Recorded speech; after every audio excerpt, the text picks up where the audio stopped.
খোকা, তুই যখন ইঞ্জিনিয়ারিং পড়ার জন্য কোচিনে ভর্তি হবি, তখন আমার গলার সোনার চেনটা বিক্রি করে দিয়েছিলাম মাত্র 25,000 টাকায়। এই চেনটা ছিল তোর বাবার রেখে যাওয়া একমাত্র শেষ স্মৃতি। তুই যখন 7 বছর বয়স ছিলি, তখন তোর বাবা ট্রাক অ্যাক্সিডেন্টে মারা যায়। সেই থেকে একা একা মানুষ করেছি তোকে, কখনো কোনো কিছুর অভাব বুঝতে দিইনি তোকে। নার্সারি স্কুলে শিক্ষকতা করে যৎসামান্য বেতন পেতাম। আমি কিন্তু তোর পড়াশোনায় কোনোদিন কোনো কমতি রাখিনি। পুজোর সময় তোকে ভালো জামা, পরীক্ষার সময় নতুন ইরেজার, শীতের সোয়েটার সবকিছুই দিতাম আমার সাধ্য মতো। তারপর যখন ক্লাস 11-এ সায়েন্স নিলি, আমি আর তোকে পড়াতে পারলাম না, তাই টিউশন মাস্টারের কাছে পাঠালাম তোকে। সেই থেকে একে একে আমার সোনা বিক্রি শুরু। তোর বাবা মারা যাওয়ার পর থেকে আমি আর সোনা পড়তাম না, যত্ন করে রেখে দিয়েছিলাম তোর জন্য। জানতাম পড়াশোনার খরচে তোর এসবের প্রয়োজন হবে। ছেলে আমাকে বলতো, মা, তোমার কোনো কষ্ট থাকবে না, আমি তোমার জন্য একটা সুন্দর বাড়ি বানিয়ে দেব।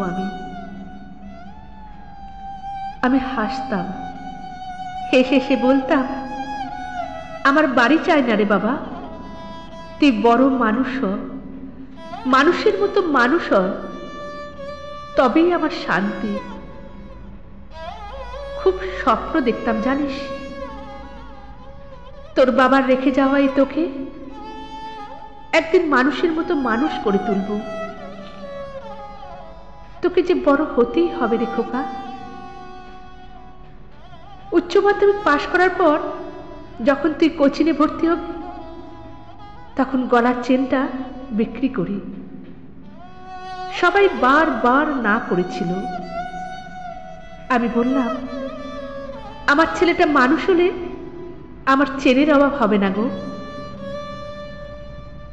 সেদিন তুই আমার কথা শুনে খুব কেঁদেছিলিস। আজ আমার ছেলে একজন বড় ইঞ্জিনিয়ার, বড় বড় বাড়ির নকশা বানায়।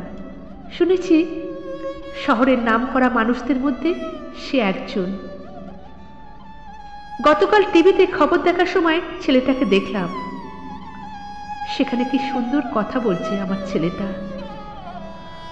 কোট টাই পরা, একদম ফিটফাট। ছেলেটা দেখতে একদম তার বাবার মতো হয়েছে। তার বাবাও ছিলেন দেখার মতো একজন পুরুষ। আর আজ আমি এই বৃদ্ধাশ্রমে পড়ে আছি।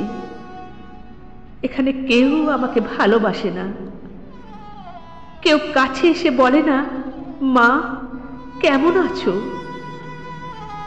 অসুস্থ হয়ে শুয়ে থাকলে ওষুধ এনে দেয় ঠিকই, তবে পাশে বসে কেউ মনে সাহস দিয়ে বলে না, মা তুমি খুব তাড়াতাড়ি ভালো হয়ে যাবে।